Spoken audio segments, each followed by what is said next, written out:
Welcome back to The Real Grind, guys, where you find the great stories about real estate investing while we're sipping on an amazing cup of coffee, which is one of the two passions of mine. I'm absolutely passionate about coffee and real estate.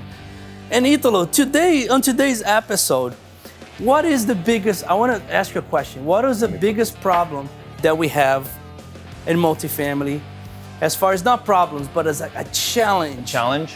And when you have a good, solid property management, you spoke the words out of my mouth. You spoke the words out of my mouth. Yeah, property management, I think it's one of the things that, sorry about my coffee, but it's one of those things that if people don't really pay attention to it, that's pretty much the lifeline of a property.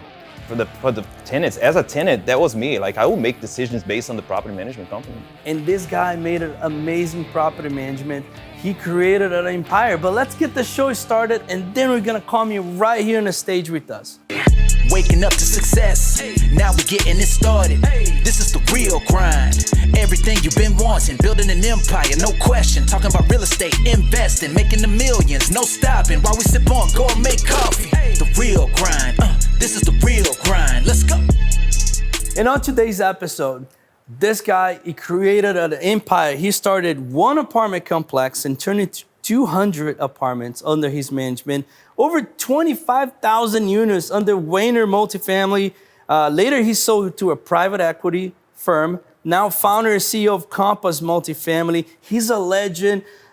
His name is Ryan Wehner. Welcome to the stage, my friend. Let's go. What up, brother? How you doing, man? Thanks for being here, dude. My brother, how you doing, man? Good. How you doing, bud? You know, I just hear so much about you, man. You're a legend. Hopefully good. It's good stuff, man. Mainly good. Really good stuff. Yeah. And finally I get to talk with you here on the show. Awesome. Yeah.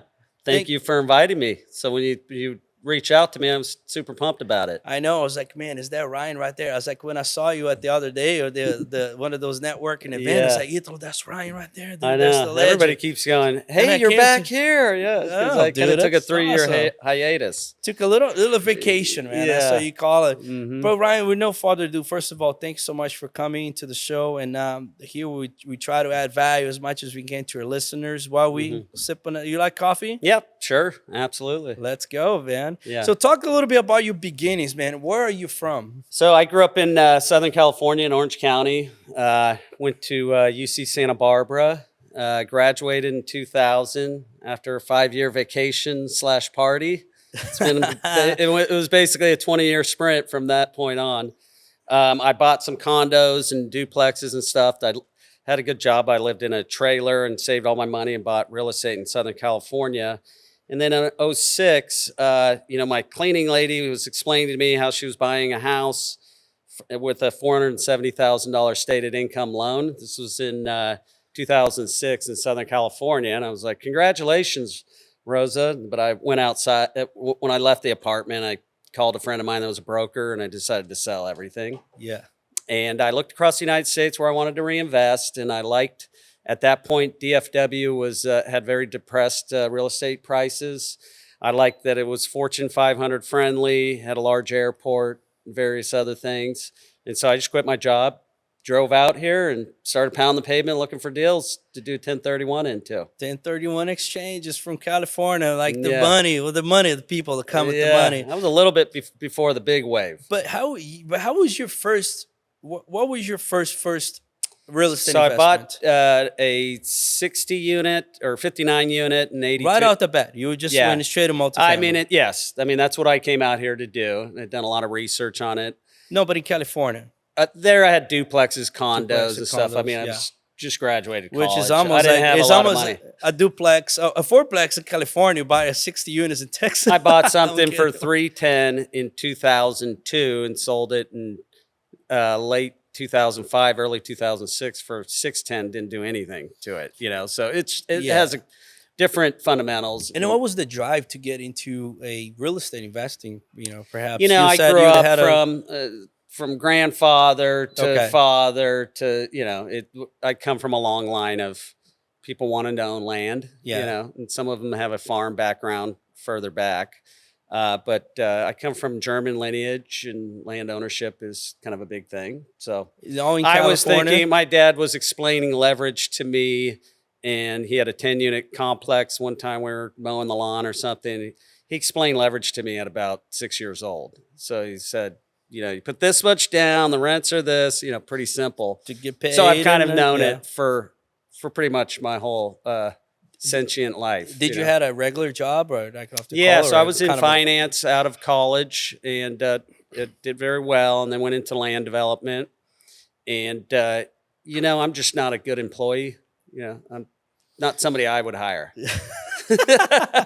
but a great entrepreneur. Yes, yeah. So I'm somebody that It is.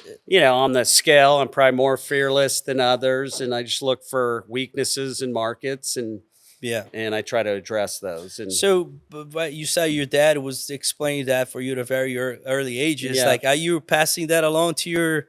Oh, absolutely. There's that side. My father was an entrepreneur. My grandfather was an entrepreneur.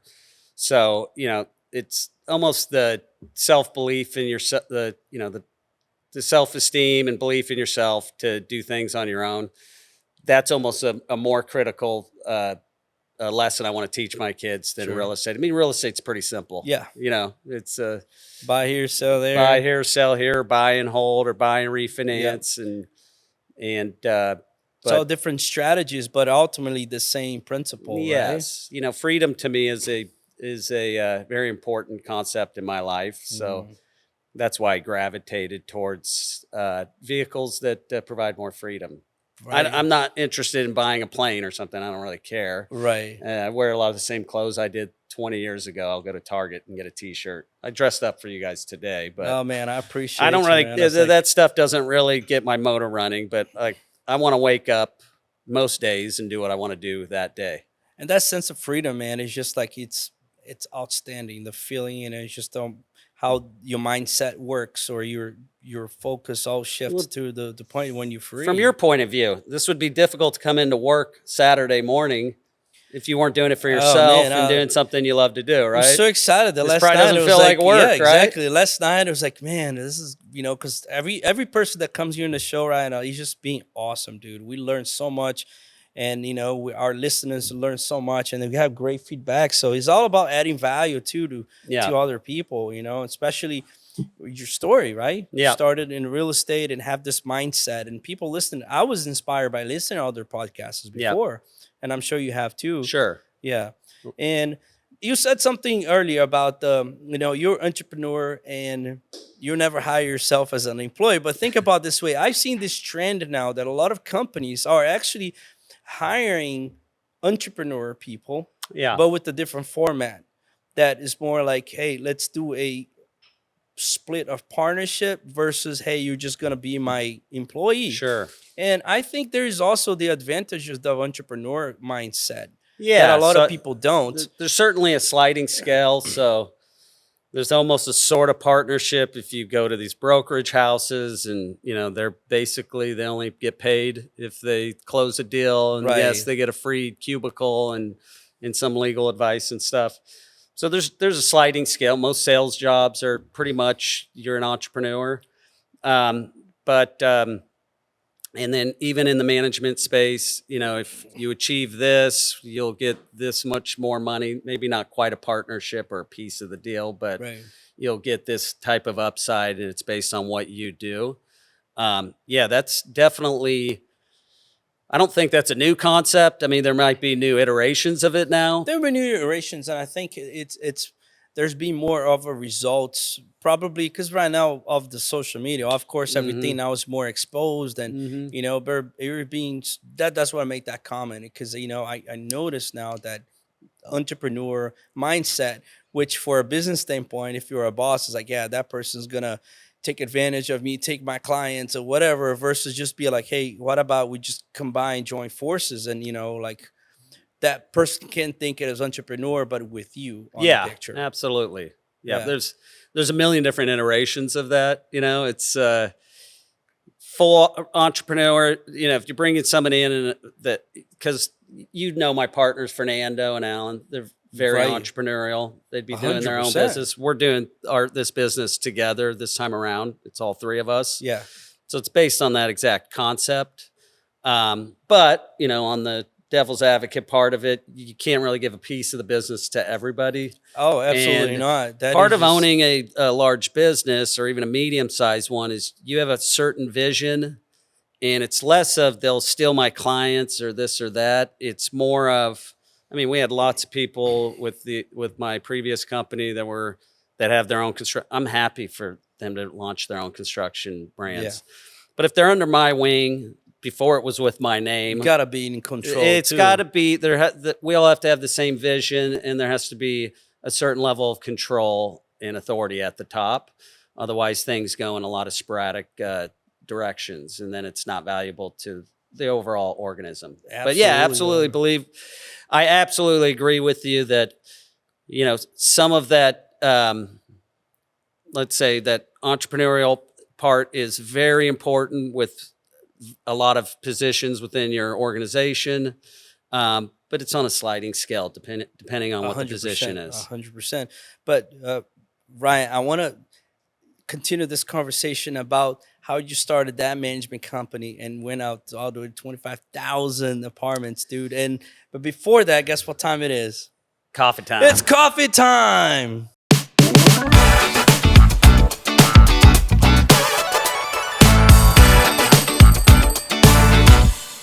Does mine have whiskey in it? Absolutely. Not good. That's Yeah, my we put the passion. shelves We're back here. We have a shelf back here. We're a good host. You know what's the name of those little flasks that you Yeah. have? What's the Yeah. name of that thing? It's Is a it flask. It's a flask. Yeah. Yeah, you got it right the first Oh time. my! So as we're Brazilian, so Yeah. we don't have snow in Brazil, right? Right. So first time I ever went skiing, my friends are, I'm cold. I despise the winter. So my buddies are like, why don't you get a flask? I was like, what is that? They're like, and then they showed me the flask. I was like, okay, what I'm gonna put on it? They loaded that thing up with whiskey. So we're going up the lift and I'm like shivering and they're like, chug it. So by the time like on the third run, I'm like zigzagging down the mountain. So that's how I learned what the flask was. But You know, liquor doesn't really warm up your body, but it's up there. It burns your throat. That's the only part that is hot. That's why the sensation. You know what I'm saying? It's like the coffee, man. man. But Ryan, very nice seeing you here. Yeah, I appreciate you for definitely. coming. Pumped to be here. And I was actually excited. He got here with his cup of coffee. I was like, that's a coffee lover right there, man. Well, she got me one on the way. Yeah, that's Yeah, awesome. I probably love like it. a shitty coffee from upstairs, but like Neander, I only Did drank we half do of it that because up- I'm like, I was looking forward we to the do coffee. that on purpose. That way, when you tried this, I was like, oh Yeah. man. But Nice. Yeah, so the story behind this coffee here. So what I'm trying to do now, it's funny, like coffee brings people together. And it's crazy how coffee has changed my interactions with a lot of people lately, like airports and everything else. So I do a lot of cycling. That's my hobby. And You my wear the coach- tights and everything? Oh, I do, man. I look like Borat out there. You'll see me on the shiny collars, the bright collars. And my coach in Brazil, he's sponsored by this brand. And we're talking about coffee, and they send us a huge box with like 10 bags of this coffee. And I told them I'll bring it to the show, and I showed it to people. So it's called Coffee Mais, which is the 2+ in here. And they're from Brazil, so I definitely wanted us to try it because I never really had their coffee before. So this one is gonna be, actually I'm not gonna spill the beans just yet. I'm gonna let you try it. But have you had specialty coffee before? Like gourmet coffee? Probably. Yeah. I don't know. Yeah? So this is gonna be probably something a little different or a lot different than what you just had. I would just want to make a point right here. So Ito's talk about his new interactions with coffee. It's all geek, nerdy people. Well, but the thing, Because I'm kidding. I'm no, kidding. but they come out as geeky people too. Like we That's say what I'm coffee. saying. Like this couple at the airplane with me, we're like about to land in Dallas, and they're like, "Oh man, the smell of coffee is so good, Becky," because we're all the way in the back, and they're like, "I was like, yeah, but I can't have that coffee." They're like, "Us either." It was like, "Why?" They're like, "This coffee is horrible." I was like, "I know." So we just bonded right there. I But- asked them, what do you do for a living? IT. I'm kidding. oh, I was an IT guy for 15 Yeah, years. yeah. But Okay. are you a whiskey guy? What Yeah, kind of, no, I'm just joking. But yeah, I No, like, but like- scotch Yeah. typically. Or, So basically, this is kind of like what we like to call it, kind of like a whiskey or wine, because Okay. the colder it gets, the more you're gonna get more flavor, more notes and stuff like that. Okay. So it really exposes a lot of the quality of the coffee when you drink good coffee. Uh-huh. So give it a good smell, and then Yeah, sip it smells away. good. Man. Wow, this one has very fruity Oh, flavor. that's very I- interesting. I freaking love it. That y'all got from the get-go. Yeah. That's why I was trying it over there. I was like, I want to see what they're gonna get. So this one, I drank it too fast. oh yeah, I got more in there for you if you want. Yeah. But this one has a lot of notes of like jasmine, limes, and all that stuff. So it's a very light coffee. But is it different than what you drink regularly? I have one of those Nespresso machines, put the coffee pods in. Yep, got it It's going. way on the better end of than the day, Keurig. like, Oh, it's absolutely. easier, Yeah. right? But when you actually do, it's like it's I a like little- when I go to Costa Rica. There's Yeah. like every little Oh. place But you this can be like at a little baked shack cake. and the coffee is. He weights excellent. the water, the temperature is all measured up. So when we're drinking this, it's like the holy grail. It's just like Yes. wine. You like wine, right? More or less, not a Or whole like lot. yeah, but you start drinking better wine and you're Yeah. interesting, like to go Well, that's back. how I am with like the high end scotches. Yeah. Yeah, you know? exactly. When you start going up the Yeah. chain, and I was like, oh man, You start to go appreciate back, it, yeah. And it's it- like, And it's something with age too. It's like Of when I course, was 100%. 22 out of college, I'd And- stop at the 7-Eleven. yeah. Whatever. But then now I'd go in there. I'm like, Yeah. And I'm not even I'm a talking snob, about price yeah. point, right? It's not even price point. No. You can find like reasonable price, but just handcrafted, like Yes. really good quality. And it's funny because like one of the not study, but one of the things that you can counter when people say like, oh, but this type of coffee, let's say like this coffee in Brazil, let's use Brazil as an example. Mm-hmm. A bag of coffee like this will cost you 30 of Brazilian money, the currency of Brazil, so $30. Mm-hmm. A regular coffee like the coffee you drink at a gas station will cost you $5 a bag. Mm-hmm. And they're like, why would I buy something for 30 when I can get something for 5? it tastes better. Well, that's number one. But number two, guess who drinks the most coffee in Brazil? The sink. Because people just make this huge pot of coffee, and by the time it Right. cools down, They'd spill it out. that thing is just awful, so they Yeah. throw it away. So they drink 1 cup of coffee and throw 4 away. Yeah. So on this, you just make what are you gonna drink, Right. and you have quality coffee. Yeah. You don't have that bad breath Yes. of coffee, like that awful smell that comes out in the morning, and like your stomach is not hurting Yeah. because that coffee is bad. So it's just quality over quantity And in a way. another piece of that component is like Dad and I, we own a small coffee farm in Brazil, Oh, okay. and they are my Now, is that a difficult business? it's not a business. It's a real estate business because we do Airbnb on that cabin, and it's okay. because it's surrounded by coffee on So a you valley. lease it out to All year long is booked out. sharecroppers. Yeah, and so we rent, Yeah. Airbnb. My parents live close by, and whatever coffee we get from, we wholesale it. Okay. So, but we're talking about making some, like bringing some coffee. We Yeah. actually have some in here. But my point is like the way they do this, like organically, they handpick all the coffees and let it dry in a certain way versus like a bigger farm or machinery, pesticides, all that stuff, right? So That's cool. when you go there, and I took him there, and I took some of my friends there, you see that piece of like, or how crafted they're doing And just that the stuff. history behind it. It is. Absolutely. It I is. actually Man, went you to were paid one $100 in for a Costa bag. Rica. I went to one of the with my kids, and we went to it was coffee and chocolate or whatever. Oh yeah! Nice. Wow, nice. So they show Cacao, how yeah. they make cocoa and Yeah. get it from the beans, and then you do that, and then they show how they just kind of lay the beans Don't out you to appreciate roast. a lot more? It's just cool. I mean, it's Yeah. and they're doing it the old Yeah. school. Old Did they school mix way. both, like chocolate and coffee? Did they give that to y'all? I don't remember, but maybe they did. I don't know. can't I'm just. I remember we made our own chocolate, and they made their own bars, and they were like, "This isn't good because it Yeah, didn't it's have bitter, the yeah, it didn't have the cream or the sugar in it. It's like That's cocoa by funny. itself, Right. is- It's is no, bitter. it's It's not. not that good. I remember as a kid on Easter in Brazil, we got the chocolate eggs, and my mom was like, "What do you want?" It's like we were at the supermarket. I was like, "I want that cocoa," because I knew that's where Chocolate. chocolate came from. She was like, "You're not gonna like it." I was like, "I want it." Being a kid, we got home. She opened it up for me. I ate a little bit. I was like, "Ugh." She was like, "You're gonna eat it now." I was like, "You Yeah, want to the eat the whole chocolate?" thing. That's what my dad would do. It was like, and now Yeah. you eat the Well, it's an whole thing. antioxidant, isn't it? Yeah. By itself, it's super healthy. Yeah, The absolutely. cocoa, It is. Yeah. Absolutely. But man, I just wanted you to give it a shot It at was this coffee. great. Very, pumped very on glad it. that you liked it. Yeah. You're not gonna go home empty-handed. Got you a little something here. Nice. So, do you have a grinder at home, or you just make the No, I Nespresso? don't. No. Okay. Because otherwise, I'll give you some of this coffee so you can make it at home. Oh, So, okay. You know but what? My wife might have. Yeah, you know what? I think she might have. I a got grinder. you some then. So, but before you exit that door, you're gonna have some coffee to take home with you. Awesome. Pumped Ryan, on it. Very Thanks. nice to see you Yeah, here. nice to see you Appreciate too. you. And I'll talk to you in the field. All right, Very let's good. go. Cool. Hey guys, real quick before we continue. So if you want to learn a little bit more how to get started and invest in real estate today, please go to their website, multifamilyempire.com. And if you also want to learn how to do the best cup of coffee in your own home, we're going to teach you a lot of tips and tricks. Go to multifamilyempire.com/the real grind. Let's get back to that interview. So let's continue that Now story, we're amped man. up. Now you're amped up. Like the caffeine is actually that coffee has more caffeine than the black dark. The lighter coffee. Yeah. is, that's what I've heard. That's Yeah. stuff that's less roasted Right. or something. Yeah. Has more of the caffeine. Yep. I'm sipping on here, and I didn't sip mine. I was like, am I supposed to shoot it? No, but it's good. It's good, Yeah. man. I'm glad you like it. And so you came to Texas, and you start buying bigger deals, and So I kind of had a plan to look for deals, Yeah. and I mean I didn't just kind of land here. I Right. was looking back then. LoopNet was you could kind of screen deals. Now you could it's- buy deals out of LoopNet. Well, you could. I A lot can of people imagine. would list on LoopNet Yeah. in 2006. And over time it kind of evolved where most brokers won't go through that Right.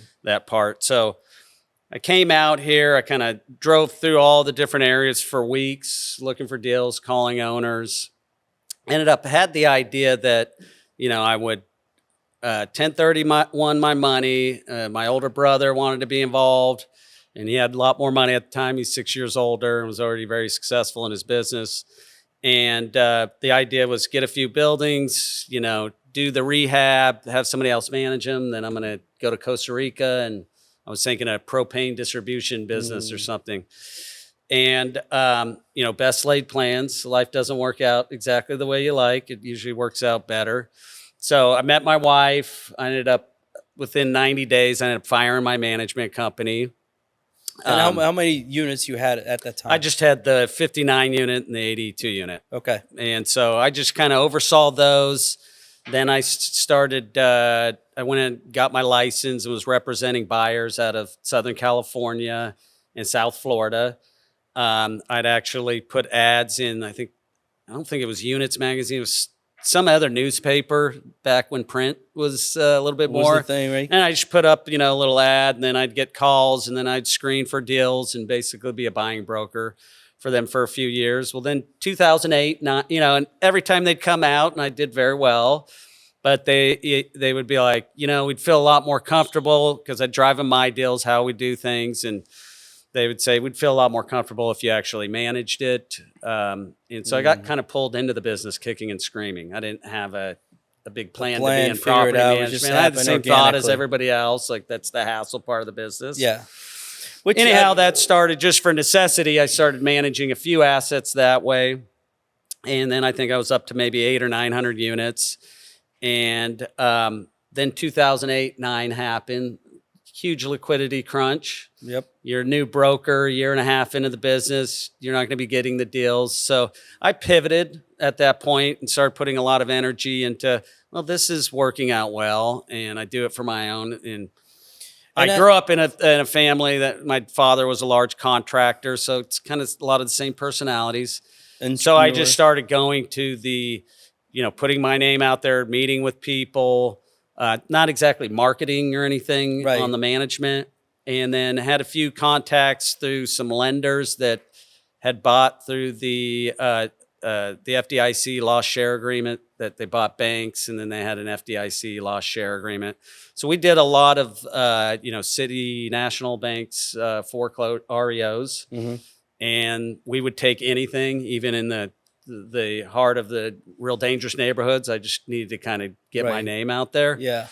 And that was kind of what catapulted the whole business into the space. It's Of basically the taking Wehner the lowest Multifamily, hanging fruit. the property management. Yeah, and it's taking the lowest hanging fruit at the beginning. I mean, people always want to look at pound their chests and look at the shiny object that everybody's chasing. Right. And my advice to anybody starting a business is, go where it's the easiest to get business, where you can solve the most problems, and then Absolutely. it'll sprout and itself. that, I think the property management is the one that take the last credit for things, because there is the first, in between your properties and, you as a operator or as a business or the property owner, right? But when you do it right and you that's the question for you. When you had your 800 units there, and before you took that to service others, how was the beginning of your processes as a business itself? At the beginning, for your own properties? I didn't have a lot of great processes that I built over 10 years. The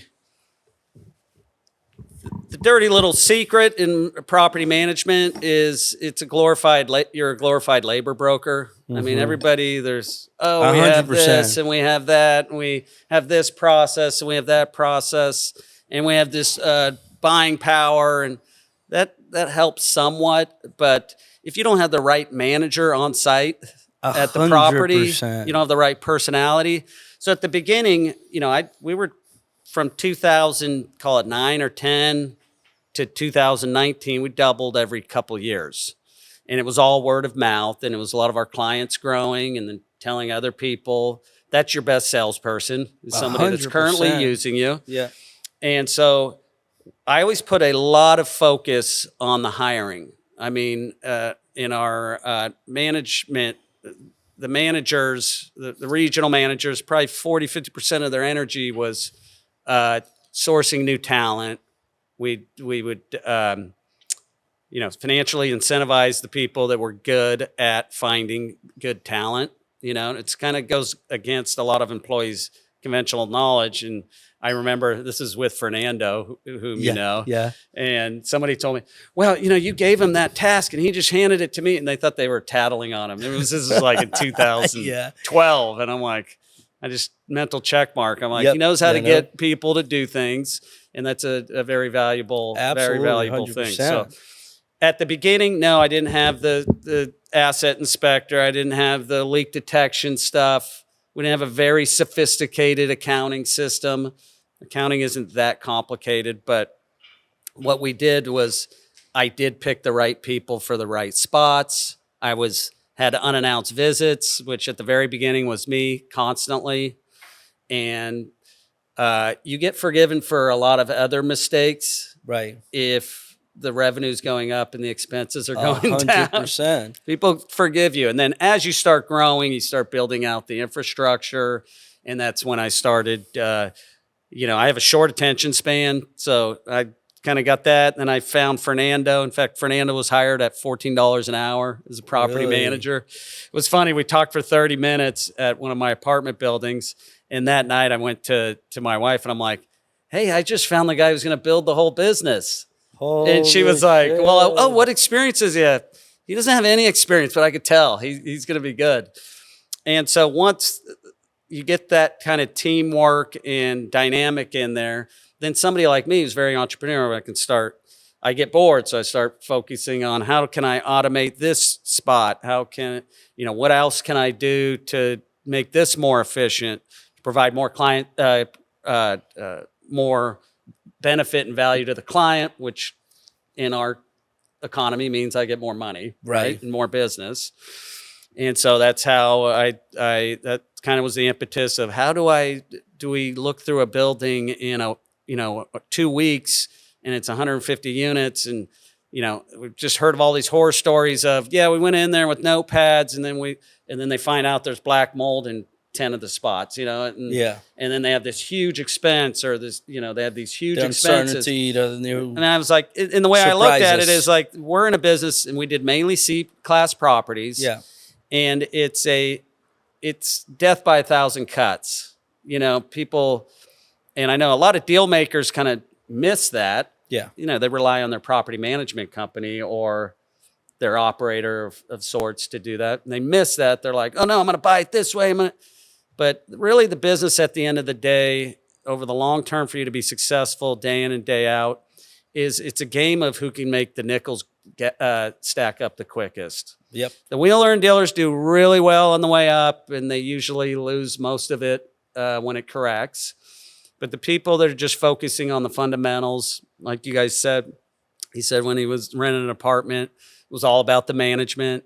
It's when you're in C and B class assets, a big portion of renewals and keeping tenants in is as simple as getting the work orders done quickly and appropriately. A good customer service, right? Yeah. A good attitude. Just fix, and in C, it's more like fix the stuff quickly. Exactly. And then there's a whole host of things that I could talk for 5 hours about evaluating different personalities that are good for this property versus another property. Sure.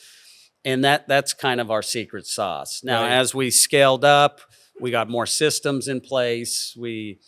It's the same thing that I had, we had BSI, where we had our own supplies. Which I love that business, by the way. It's great supplies. I went out to the impetus of that. I don't know how much you want me to go into that, but it's kind of an interesting story. So sure, yeah, of course. I had like 3,000 or 4,000 units, and Home Depot came in.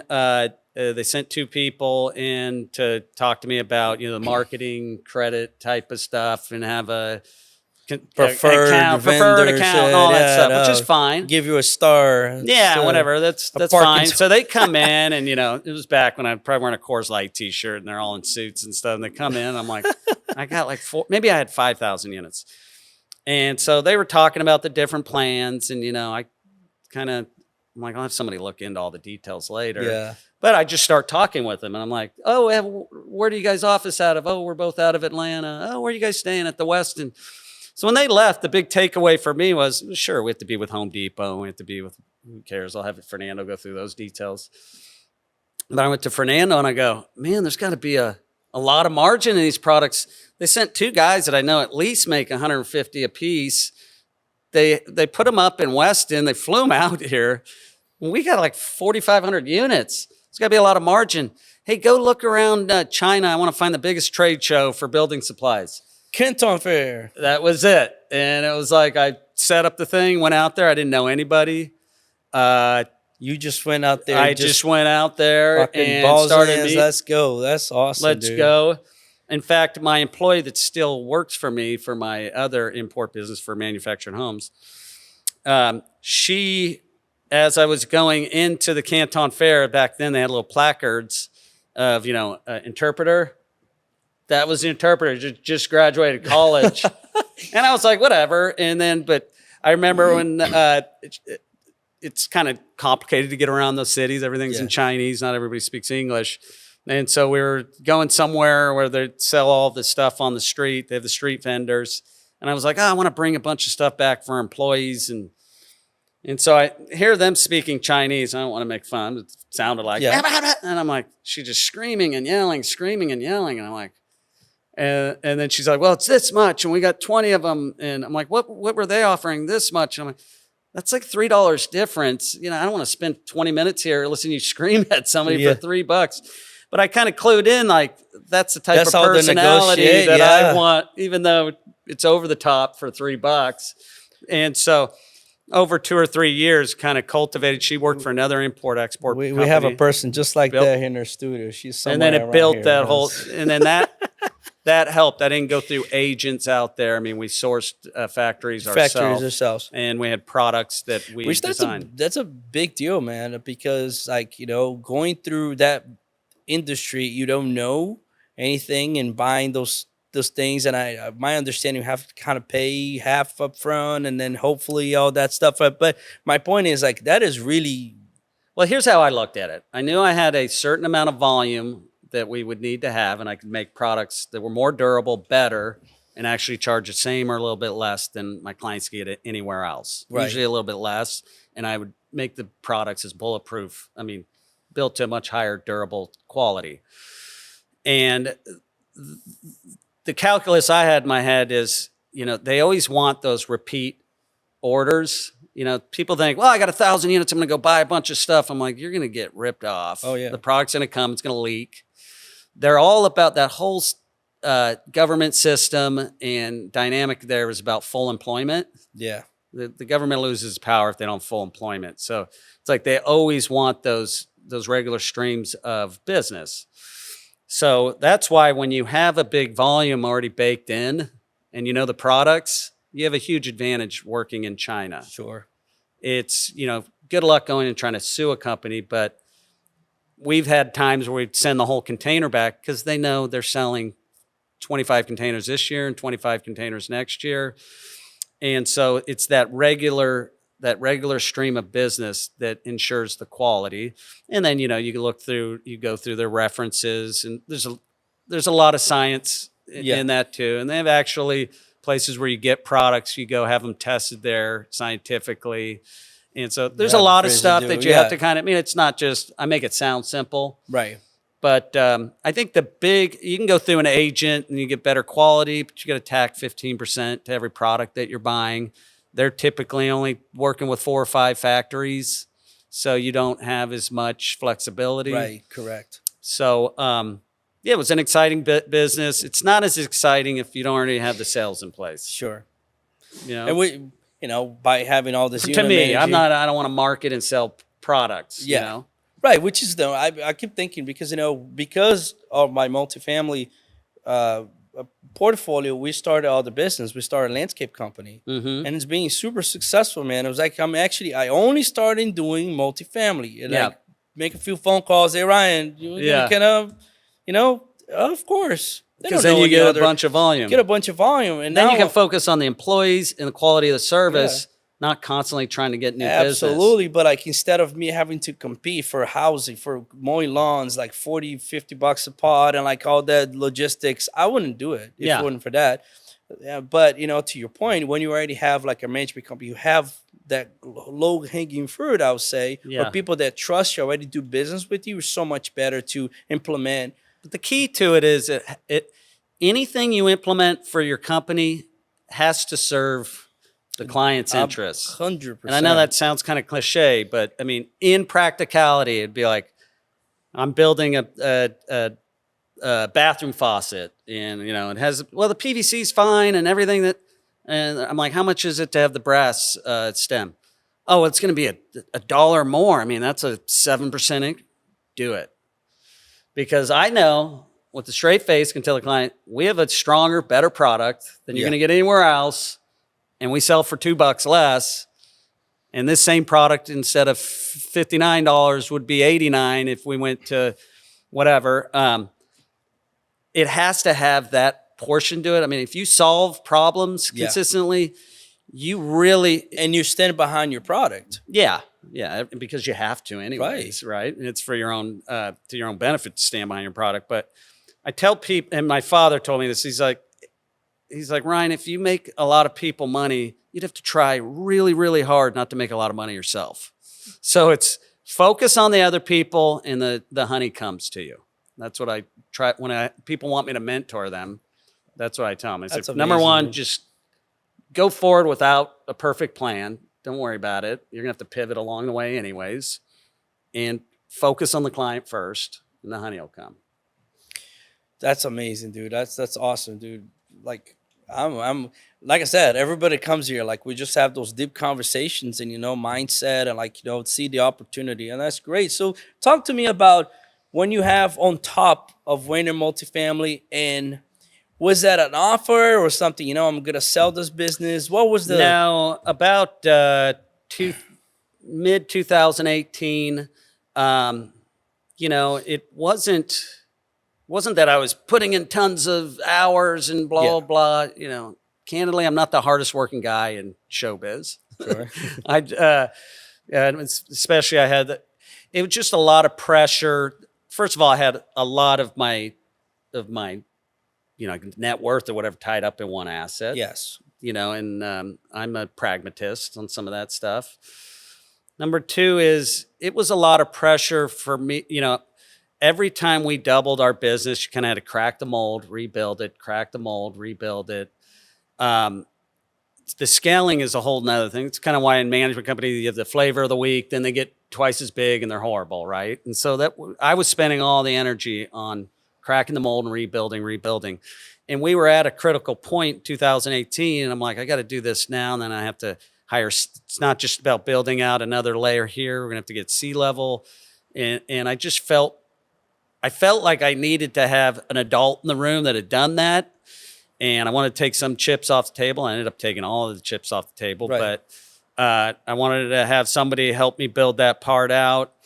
And it was, candidly, it was just the pressure of, I had over 1,000 employees. We had almost 26,000 units, probably 70,000 people.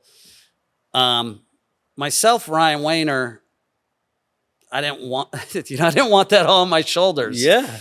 Number one, that's another thing. Another point of it is I get really excited about when I started the business and then built it out to the next stage. And then, right when that started to become lather, rinse, repeat. And right then is when I went to China and I worked on that. And before that, we took over the construction project for a client. It was a new thing. So I need kind of those new things. I'm not somebody who wants to be in a suit managing a large organization. You like and so I got challenge. to that point where I was like, this isn't what it's not even what I'm best at. I'm probably an HR nightmare. You know what I mean? So it's like, I'm not the right person to run this type of thing. It's not right for me, and probably eventually it won't be right for everybody else. So those were the main reasons. That's awesome, dude. And then you sold it, took a break. Talk to me. So I did consulting for them. Okay.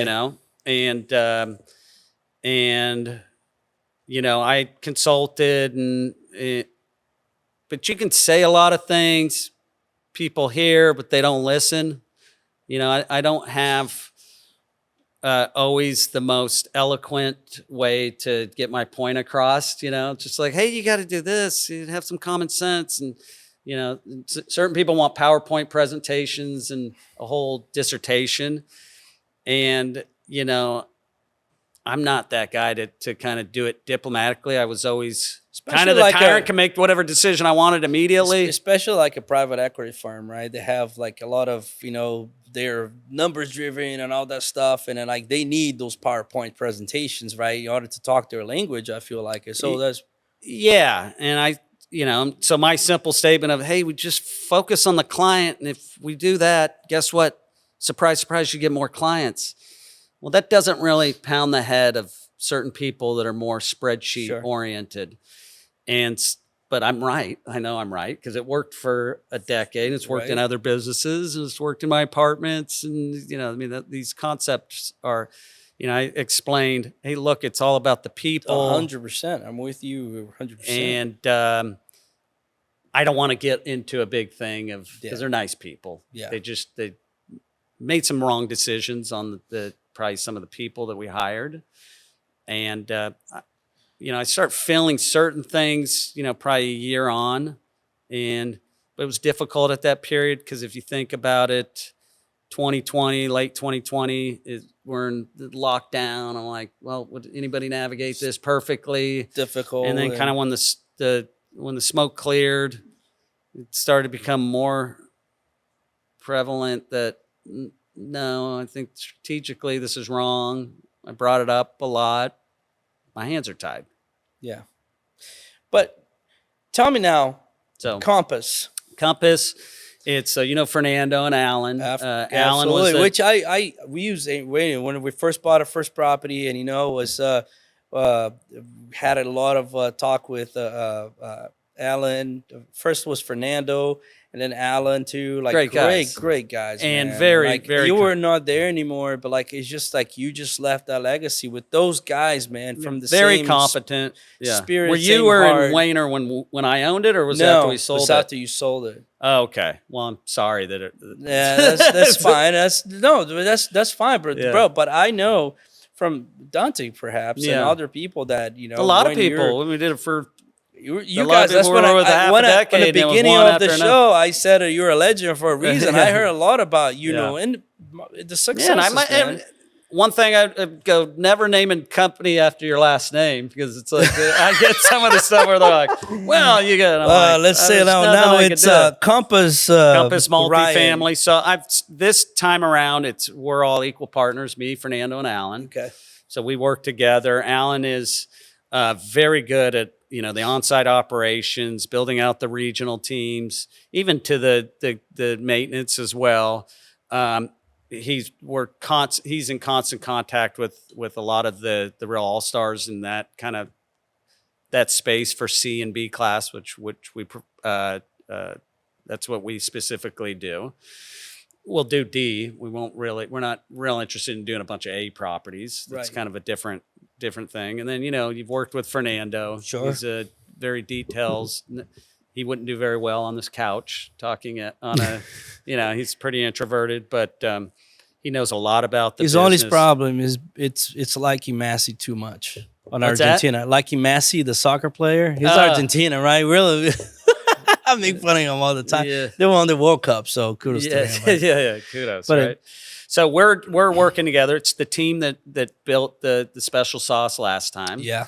And so this time around, we're more interested in working with people that we want to work, that More of a boutique kind more of. a boutique company. We don't have Gotcha. interest to grow rapidly fast and grow to this large rate. We really want to take on people that we like working with, Right. that are capitalized properly, that Underwriter properly, especially underwrite it. nowadays of this market climate. You have to be a little bit more conservative, right? You have to be in touch with your numbers. Sure. And I just had a conversation a couple weeks ago, and we had done our analysis, and a gentleman said, yeah, I worked with you guys, and he worked with us before we sold, and he did very well. And he's like, every time you guys do I'm gonna maybe he kind of insinuated he was gonna puff up some of the rent growth or whatever because we always beat it, Yeah. And I said, well, here's the deal. We always underwrite. We do our 3-year forecast based on the macro economy being the same. So you owned something in 2015 to 18. The overall market rents just went up 7-8% annually, or 6%. That's why we beat the market. Yeah. I mean, that's why we beat our budget. I said, I think that's folly to think that that's the case now. I think you're peeling the wrong thing off of our history. Sure. I said, if the macro economy it was just flat years, we would have been pretty much dead nuts on our underwriting. Right. Yes, we beat it, and everybody gave us a lot of credit. And I always said, you can listen to my old podcast. I'm like, we don't deserve all this credit, but we deserve credit for not screwing it up. Of course, and being there and stuff. And dude, that's amazing stories, dude. Like I feel like we can just sit here and just talk a whole 3 episodes, man. It's been awesome. Well, invite me back someday. Let's do it, man. And I want to actually get connected with you, share some stories, man. And let's go do lunch. Let's go. Yeah. Let's We'll go. do Albanese. Hey, Brazilian steakhouse. Got to All take right, some I'm as good well. with that. As Yeah. long as- But this is As long as the you have a little whiskey, right? now I coffee. get it. But Ryan, now the people want to get you a little bit more in the intimate. So this is the Spilling the Beans with Ryan Wehner.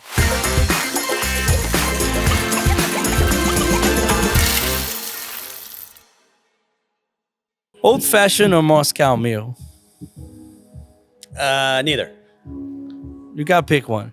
Oh, old fashioned. I'm a liquor and water guy. Snowboard or wakeboard? I like both. Snowboarding more often. Snowboarding? Yeah. You doing snowboarding? Nice, cool, man. Yeah, There I you go. wakeboard too, and now I wake surf. And Yeah. I surf. And a surf. Yeah. From California. Yeah. Management comp, roof leaks or underground leaks? What's worse? Yeah.